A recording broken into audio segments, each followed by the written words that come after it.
casi 60 días de cuarentena. Creo que no hablo por mí mismo cuando digo que varios piensan mucho en el futuro, en un futuro incierto y sobre todo temen por el presente. No sabemos efectivamente, varios no confiamos efectivamente en nuestros organismos, vemos lo que está sucediendo en las clínicas, en los hospitales, pero ¿realmente es el coronavirus el causante de todo lo que está sucediendo? Acompáñenme a descubrirlo en este nuevo episodio de SZR Informa.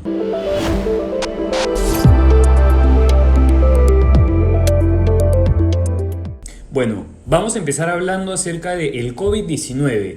Es cierto, no sabemos aún cómo curarlo, cómo combatir esta enfermedad, pero hay ciertas cosas que ya sabemos y que la literatura, sobre todo proveniente de Wuhan y de China en general, nos ha propiciado. Entonces, vamos partiendo primero por lo que sabemos respecto a este patógeno. El primero de ellos es que el COVID-19 lo que ocasiona es una tormenta de citoquinas. Una tormenta de citoquinas efectivamente sucede cuando nuestro sistema inmune comienza a bombardear una serie de proteínas de citoquinas que son las que terminan afectando de manera negativa a nuestro sistema inmune. ¿Cómo? Básicamente porque causan un nivel inflamatorio bastante alto. En este estudio, que fue de hecho uno de los primeros que se realizaron en China, en base justamente a los pacientes que habían tenido casos positivos de COVID, se evidenció que el 33% de los pacientes padecieron ya sea de un paro respiratorio o un problema cardiovascular propiciado justamente por el virus.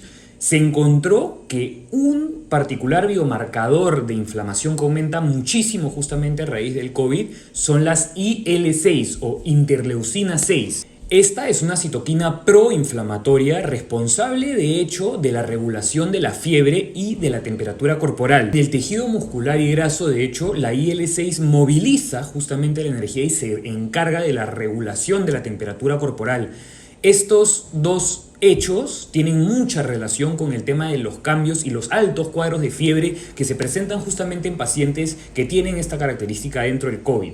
¿Qué cosas relacionadas a nuestro estilo de vida afectan directamente justamente la propagación o digamos los altos niveles de una IL-6? Primero, el alto consumo de aceites hidrogenados que se traduce a frituras. Número 2, alto consumo de azúcares simples o refinados. Número 3, una pobre calidad de sueño o un descanso insuficiente. Número 4, el sobreentrenamiento es causante también de altos cuadros de IL-6. Número 5, tabaquismo a los fumadores.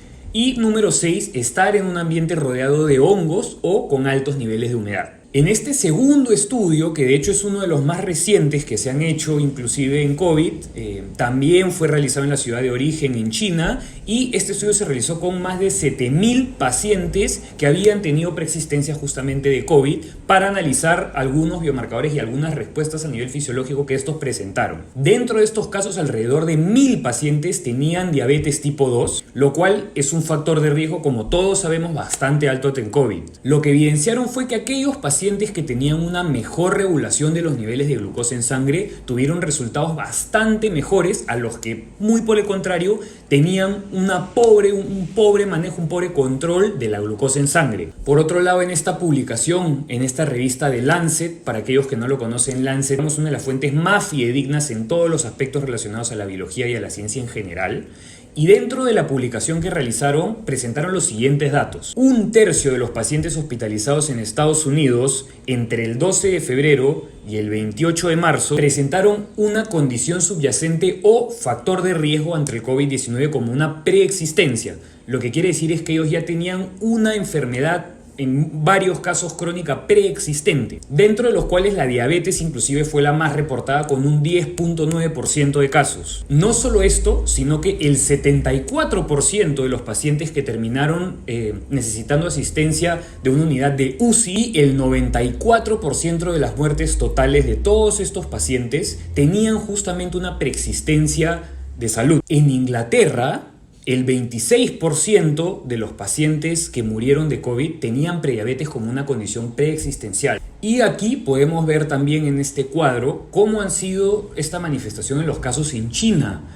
qué cantidad de pacientes, qué porcentaje de pacientes que padecían de COVID y según el nivel de complicación también habían efectivamente contado con una preexistencia. Como podemos observar, únicamente el 0.9%, ni siquiera el 1%, no contaba con una preexistencia. Si nosotros vemos justamente todos estos factores de riesgo preexistentes por el lado de esta población en China, de lo que ha acontecido respecto al COVID en China, vamos a encontrar que todos guardan relación con algo en particular. Todos pertenecen a un mismo grupo de enfermedades llamadas enfermedades crónicas. Las enfermedades crónicas, también conocidas como las enfermedades modernas, son las principales causas de muerte hoy por hoy a nivel global. Y no solamente eso, sino que, por ejemplo, en Estados Unidos, estas enfermedades mueven alrededor de 3.5 billones de dólares al año, como justamente parte del tratamiento médico que éstas requieren. Muchas de estas enfermedades crónicas suceden por una serie de llamados comportamientos de riesgo,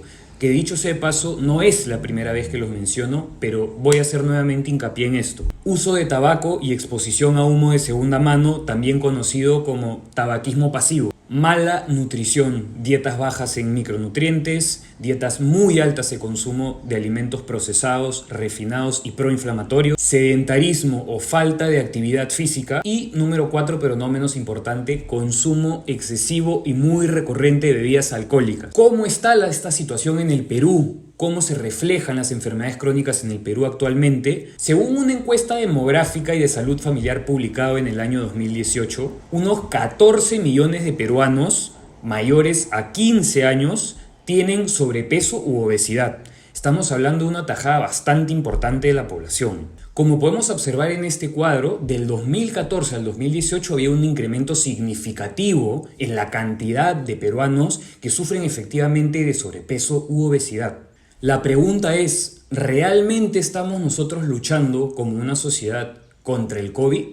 ¿O estamos luchando contra una serie de preexistencias que en gran parte han sido ocasionadas, propagadas y aceptadas por la forma en la que estamos acostumbrados o mal acostumbrados a vivir? Nosotros estamos esperando el día que encuentren una cura, el día que encuentren una vacuna y podamos de cierta manera sobrellevar esta enfermedad buscando regresar a la normalidad que teníamos antes. Pero en realidad esta puede nunca llegar. Por eso es que esto es un llamado de atención. Tenemos que tener un mayor control sobre nuestra salud. La falta de información muchas veces nos lleva a la inseguridad. Hoy por hoy hay muchas entidades que de buena fe tratan de dar consejos, el tema del lavado de los alimentos con lejía, con cloro, que muchas veces no son bien interpretados y la puesta en práctica termina siendo algo muchas veces que termina siendo perjudicial más que un beneficio o alguna medida preventiva. La mayor parte de las complicaciones relacionadas al COVID tienen una estrecha relación con cómo es nuestro estilo de vida. Tenemos que aceptar esto como un punto inicial.